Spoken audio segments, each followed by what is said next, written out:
열왕기하 19장 20절 말씀을 다 함께 봉독하겠습니다. 아모스의 아들 이사야가 히스기야에게 보내 이르되, 이스라엘 하나님 야훼의 말씀이 네가 아수르 왕 사네립 때문에 내게 기도하는 것을 내가 들었노라 하셨나이다. 아멘. 오늘 저는 봉독한 말씀을 통해서 내가 들었노라라는 제목으로 말씀을 나누길 원합니다. 하나님의 너무나 귀중한 속성이죠. 우리의 기도를 들으시는 하나님에 관하여 말씀을 나누기 원합니다. 남유다를 2차 침공하는 아수르의 사네립 왕이라고 있었습니다. 사네립 왕은 당시 남유다 히스기야 왕에게 항복을 요구하는 최후 통첩의 편지를 보냅니다. 그런데 그 편지의 내용은 하나님을 능력 없는 신이라고 조롱하는 그러한 내용이었습니다. 그러자 히스기야 왕은 이사야에게 중보기도를 요청합니다. 그리고 편지를 들고 성전에 올라가서 하나님 앞에 간절히 기도하기 시작합니다. 하나님, 우리 유다 백성들을 구원하셔서 하나님이 그야말로 참 하나님이심을 온 천하가 알게 하여 주옵소서. 이렇게 히스기야 왕은 간절히 기도했던 것입니다. 그러자 하나님은 이사야 선지자를 통해서 이렇게 응답을 주십니다. 그것이 바로 오늘 읽었던 본문입니다. 내게 기도하는 것을 내가 들었노라. 여러분, 이 말씀이 여러분들의 심령 가운데 오늘 울려 퍼질 줄 믿습니다. 여러분들이 기도하는 것을 하나님께서 분명히 들었다고 오늘 우리에게 말씀하시는 겁니다. 하나님은 이렇게 말씀하시고 그날 밤 하나님의 사자를 아스루 군대에 보내어 모두 멸절하십니다. 하나님은 히스기야 왕의 그 긴박한 기도를 들으셨던 것입니다. 사랑하는 성도 여러분, 여러분들은 어떻습니까? 여러분들이 히스기야처럼 이렇게 간절한 마음으로 의심하지 않고 하나님의 능력을 신뢰하며 기도하십니까? 우리는 신앙생활을 하면서 때로는 과연 하나님이 지금 내 기도를 듣고 계시는 것일까 이렇게 가끔은 의심할 때가 있습니다. 하지만 우리가 아무리 그렇게 의심을 한다고 하더라도 그래도 여전히 하나님께서는 우리의 기도를 듣고 계십니다. 자, 그렇다면 하나님께서는 왜 우리의 기도를 그토록 듣고 계실까요? 그것은 먼저 하나님은 우리의 아버지가 되시기 때문입니다.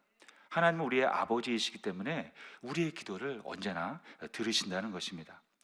부모는 자녀의 소리를 당연히 듣습니다.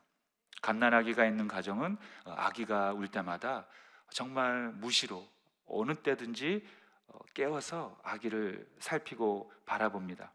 왜냐하면 아기가 운다는 것은 무언가가 필요한 것이 있기 때문입니다. 요구사항이 있기 때문에 우는 것입니다. 그래서 아기가 무언가를 말할 때, 울 때 부모는 살피고 또 살피고 또 살피는 겁니다. 어디가 불편한지 또는 어디가 아픈지 그것을 알기 위해서입니다. 마찬가지로 하나님도 똑같습니다. 우리의 소리를 들으신다는 거예요. 왜냐하면 하나님은 우리의 아버지가 되시기 때문에 우리를 보살펴 주시기 위해서라는 거예요.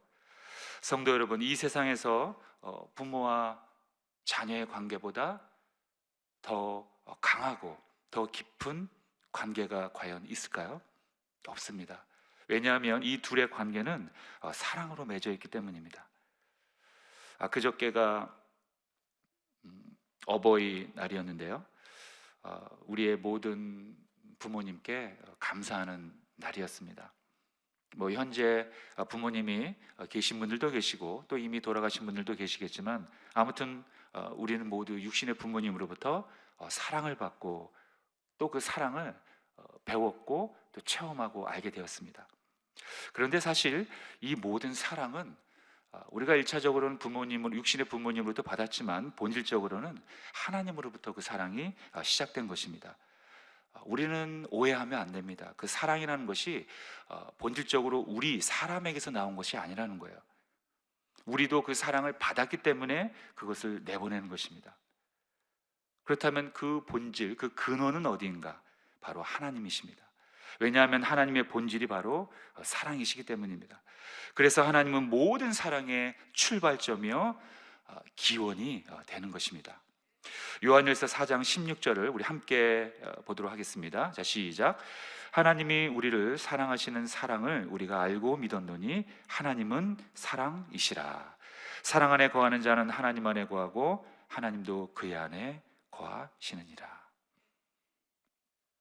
하나님의 본질, 하나님의 성품, 하나님 그 자체가 사랑이시기 때문에 우리가 누리고 또는 우리가 흘려보내는 이 사랑의 근원은, 그 기원이 바로 하나님이라는 걸 우리는 알아야 된다는 거예요. 그래서 하나님 안에 있는 자들이 진정으로 사랑을 누리고 또 사랑을 전할 수가 있는 것입니다. 하나님과 관계가 없는 사람들이 사랑을 전할 수는 없어요. 그것은 단지 우리 인간에게서 나오는 그냥 도덕과 윤리일 뿐이지 더 깊은 그 하나님의 사랑은 아니라는 것입니다. 이렇게 하나님은 우리를 사랑하시기 때문에 우리의 기도 소리를 듣고 계신다는 것입니다. 그런데 여기서 한 가지 더 놀라운 사실은 우리가 기쁠 때나 우리가 환난을 당할 때나 똑같다는 거예요. 우리의 처지에 따라서 하나님의 사랑이 변하지 않는다는 것입니다. 하지만 우리는 때로는 그렇지 않을 때가 있어요. 상대방의 어떤 환경이라든가 그 처지에 따라서 우리가 그 사람을 대하는 태도가 달라집니다. 그 사람에게 주는 그 사랑도 달라질 때가 있습니다. 그러나 하나님은 우리의 처지와는 상관이 없이 우리가 가난하건 부하건, 우리가 건강하건 아프건, 우리가 환난을 당할 때건 또는 우리가 기쁠 때건 상관없이 우리의 환경이나 우리의 외모나 우리의 어떤 처지에 따라서 하나님의 사랑이 변하지 않는다는 것입니다. 하나님은 우리가 그 어떤 환경이 있다 하더라도 당신의 사랑을 포기하시는 분이 아니라는 것입니다. 이스라엘 백성들은 애굽의 노예로 430여 년 동안 종살이를 했습니다. 백성들은 항상 힘든 그 고된 노역으로 고통을 당하고 있었습니다. 그래서 날마다 하나님께 부르짖었습니다.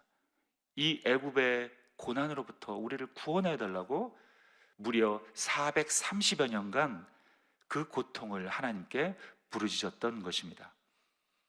여러분, 430년이면 얼마나 긴 시간입니까? 마치 하나님이 듣고 계시지 않는 것처럼 생각할 수도 있었을 것입니다.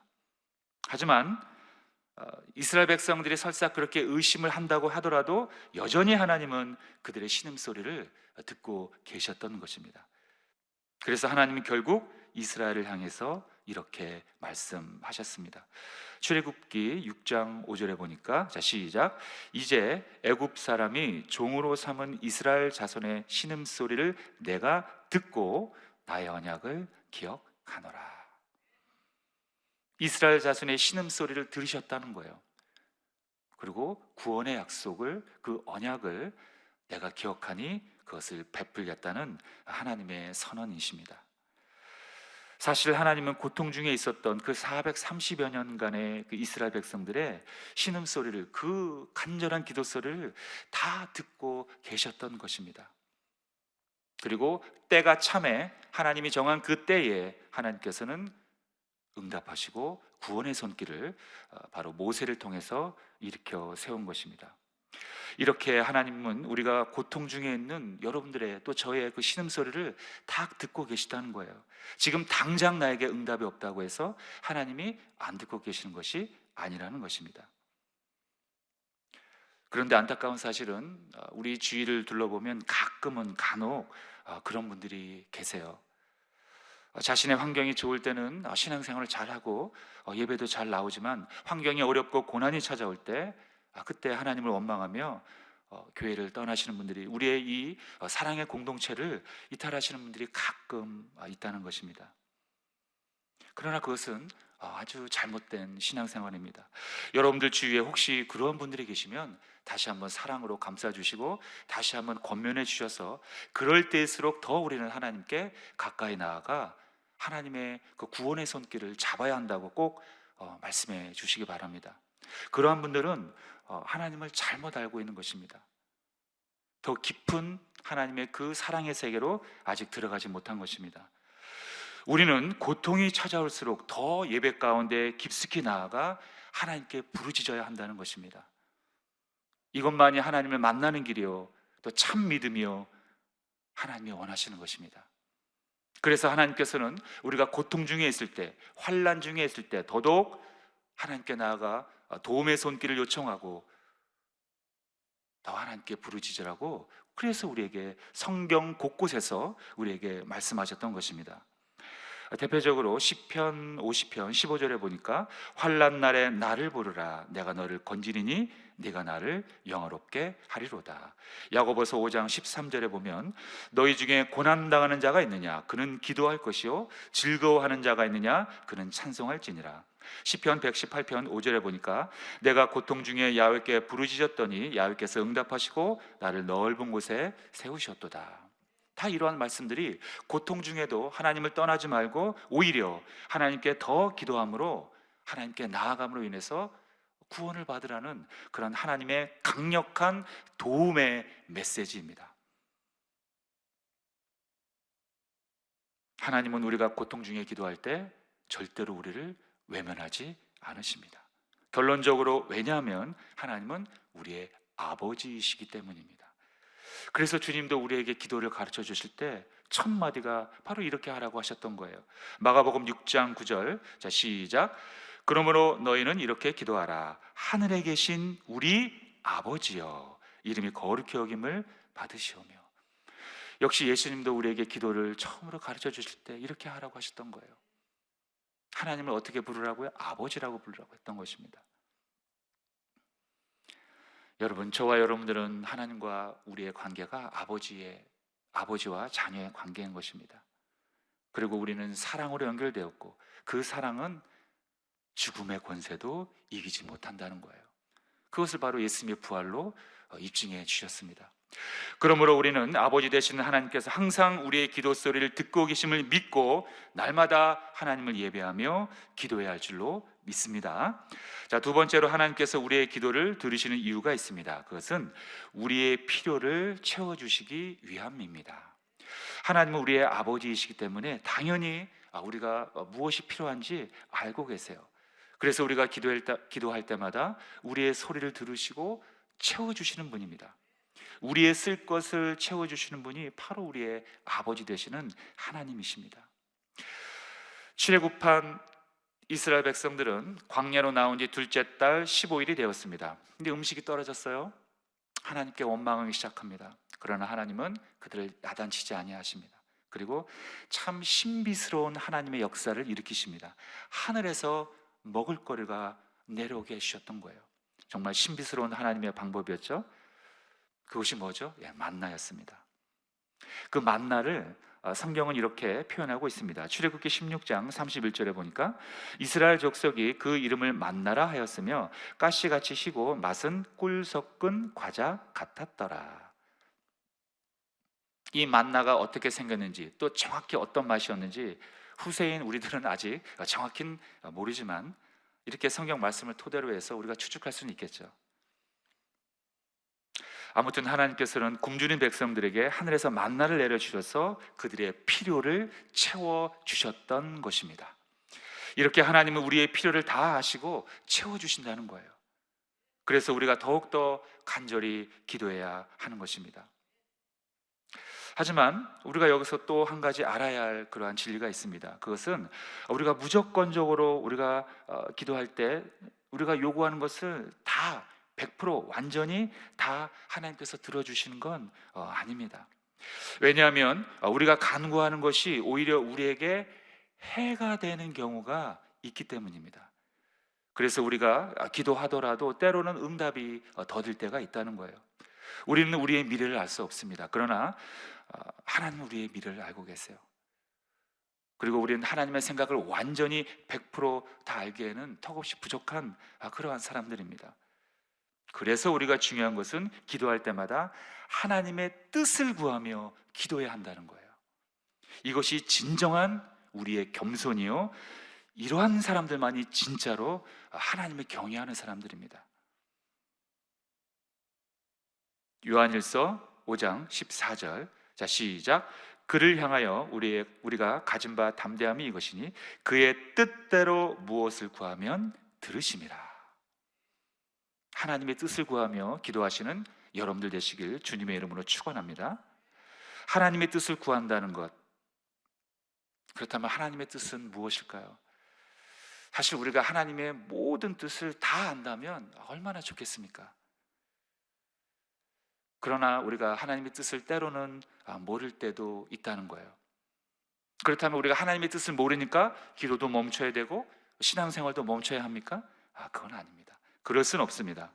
우리가 하나님의 뜻을 다 알지는 못한다 할지라도, 설사 우리가 뜻을 알지 못해서 때로는 지치고 힘들 때가 있을지라도, 그럼에도 불구하고 우리가 낭망하지 않고 승리할 수 있는 분명한 진리가 있습니다. 그것은 바로 그럼에도 불구하고 하나님은 선하신 분이며 하나님 그 선하신 뜻대로 우리를 인도한다는 사실, 이 위대한 진리를 우리가 분명히 믿고 확신한다면, 설사 우리가 하나님의 뜻을 다 알지 못하더라도 우리는 하나님 앞에 우리의 삶을 완전히 맡길 수가 있다는 것입니다. 내가 아무리 사망의 음침한 골짜기를 거닐지라도 하나님은 나의 필요를 채워주시는 분이라는 이 사실을 우리가 확실히 믿고 나아갈 때 우리는 우리의 인생을 하나님 앞에 던질 수가 있다는 거예요. 맡길 수가 있다는 것입니다. 하나님은 절대적으로 선하신 분이며 그러한 분이 나를 감싸고 인도해 주신다는 이 위대한 진리를 믿음으로 말미암아 하나님 앞에 담대하게 나아가시길 예수님의 이름으로 축원합니다. 빌립보서 4장 19절, 자 시작.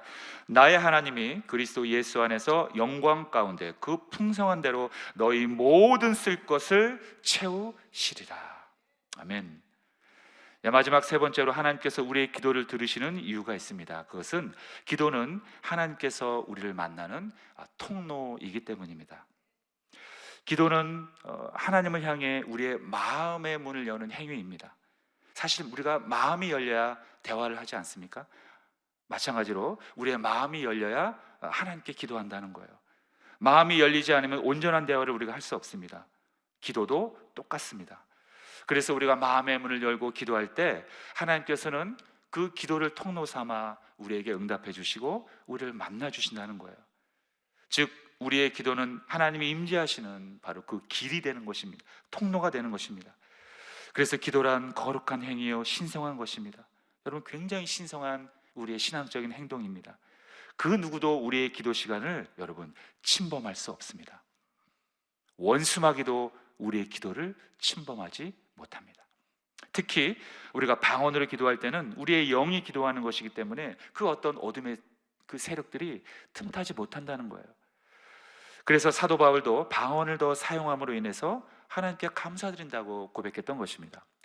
고린도전서 14장 18절에 보니까 내가 너희 모든 사람보다 방언을 더 말함으로 하나님께 감사하노라. 이렇게 우리가 기도할 때 하나님 그 기도를 통로 삼아 우리에게 응답해 주시고 만나 주십니다. 그래서 사도 바울은 데살로니가전서 5장 17절을 통해서 그래서 우리에게 이렇게 권면하는 것입니다. 쉬지 말고 기도하라. 여기서 쉬지 말고 기도하라는 것은 기도하는 인생이 되라는 거예요. 항상 하나님을 의식하고 하나님의 뜻을 구하며 살라는 것입니다. 기도는 우리의 호흡처럼 여겨야 한다는 것입니다. 호흡이 멈추게 되면 우리는 사망하게 됩니다. 마찬가지로 우리가 하나님 앞에 나아가는 그 기도가 멈추게 되면 하나님과의 관계가 끊어지는 것이기 때문에 실상은 살아있으나 죽은 거와 마찬가지라는 거예요. 기도는 해도 그만 안 해도 그만이 아니라 우리의 생명줄로 여겨야 하는 것입니다. 그래서 기도를 멈추는 것도 죄를 짓는 것이라고 사무엘 선지자는 우리에게 말씀하셨습니다. 사무엘상 12장 23절에 보면 나는 너희를 위하여 기도하기를 쉬는 죄를 야훼 앞에 결단코 범하지 아니하고. 너무나 유명한 말씀이죠. 기도하기를 멈추는 것, 기도하기를 쉬는 것도 죄로 여겨 이것을 결코 이런 죄를 범하지 않겠다는 그러한 사무엘 선지자의 말씀입니다. 그러므로 우리는 항상 쉬지 말고 하나님을 바라보며 하나님의 뜻을 구하며 기도해야 할 줄로 믿습니다. 그 기도를 통로 삼아 하나님은 우리를 더욱더 깊이 만나 주시는 거예요. 마찬가지로 찬양도 마찬가지입니다. 하나님은 찬양을 통해서도 우리에게 임재하십니다. 그리고 응답해 주시는 거예요. 그래서 다윗도 시편을 통해서 이렇게 고백했던 것 우리는 기억하고 있습니다. 시편 22편 3절에 보면 이스라엘의 찬송 중에 계시는 주여 주는 거룩하시니이다. 이스라엘의 찬송 중에 계시는 주여. 이스라엘의 백성들, 즉 하나님을 경외하는 그 자들 부르는 그 찬송 가운데 하나님이 임재하신다는 거예요. 저와 여러분들이 부르는 그 찬양 가운데 하나님께서 임재하셔서 우리에게 감동을 주시고 또 눈물을 주시고 회개를 주시고 거룩한 마음을 주셔서 우리의 심령이 새롭게 변화되도록 해주신다는 것입니다. 그 통로가 바로 기도가 되고 또 찬송이 되고 우리의 모임이 된다는 것입니다. 그러므로 이제부터는 우리의 기도는 그냥 허공에 외치는 그런 허무한 우리의 푸념이 아니라, 넋두리가 아니라 반드시 하나님께서 들어주셔서 하나님은 우리 가운데 필요한 모든 것들을 채워주시며 하나님을 경외하는 자들에게 하나님이 나타나 주셔서 우리를 승리의 길로 인도해 주신다는 이 위대한 하나님의 약속을 믿으시며 승리하며 살아가시는 여러분들 되시길 예수님의 이름으로 축원드립니다. 기도합니다. 하나님 아버지 감사합니다. 오늘도 하루를 시작하게 해주시니 감사드리고 하나님의 말씀을 통해서 우리의 심령을 새롭게 해주시니 감사드립니다. 하나님께서 우리에게 말씀하십니다. 내가 다 들었노라 말씀하십니다. 이 얼마나 큰 위로가 되며 힘이 됩니까? 하나님, 우리를 낭망시키고 우리에게 어려움을 주고 있는 모든 일들 가운데 하나님의 이 귀한 말씀을 우리의 심령 가운데 다시 한번 깨달아 오늘도 힘을 얻고 승리하며 나아가는 그러한 복된 하루가 되게 하여 주시옵소서. 오늘도 성령으로 충만한 하루가 되게 하여 주시고 아픈 자들이 일어서고 또 우리의 모든 가정이 회복되는 그러한 승리하는 복된 하루가 되게 하여 주시옵소서. 오늘도 귀한 예물을 드린 손길이 있습니다. 하나님, 우리의 사업장을 회복시켜 주시고 또 취업의 문을 열게 하여 주시고 또 취업을 준비하고 있는 많은 우리 분들에게 하나님 그 길이 열려질 수 있도록 하나님 복내려 주시옵소서. 오늘도 성령으로 충만하여 많은 사람들에게 십자가의 은혜와 또 하나님의 사랑을 전하는 복된 하루 되게 하여 주시옵소서. 예수님의 이름으로 기도하옵나이다. 아멘. 하늘에 계신 우리 아버지여, 이름이 거룩히 여김을 받으시오며 나라가 임하시오며 뜻이 하늘에서 이루어진 것 같이 땅에서도 이루어지이다. 오늘 우리에게 일용할 양식을 주시옵고 우리가 우리에게 죄 지은 자를 사하여 준 것 같이 우리 죄를 사하여 주시옵고 우리를 시험에 들게 하지 마시옵고 다만 악에서 구하시옵소서. 나라와 권세와 영광이 아버지께 영원히 싸움나이다. 아멘. 할렐루야. 기도하는 시간입니다. 나라와 민족을 위해서 기도해 주시고 여의도 순복음교회와 영은 대표 총회장님의 목회 사역을 위해서 기도해 주시기 바랍니다. 그리고 황선욱 담임 목사님의 성령의 충만함과 또 목회 사역을 위해서 기도해 주시기 바랍니다. 또 교회 재직과 주회종들 그리고 파송된 선교사님을 위해서 기도해 주시고 특별히 교회 입구 계단 에스컬레이터 공사가 지금 마무리 단계에 있는데 더욱더 안전하게 잘 진행되도록 기도해 주시면 감사하겠습니다. 또 오늘도 성령으로 충만한 그러한 하루가 되어지게 달라고 다 함께 주여 삼창 부르짖고 통성으로 기도하겠습니다. 주여, 주여, 주여.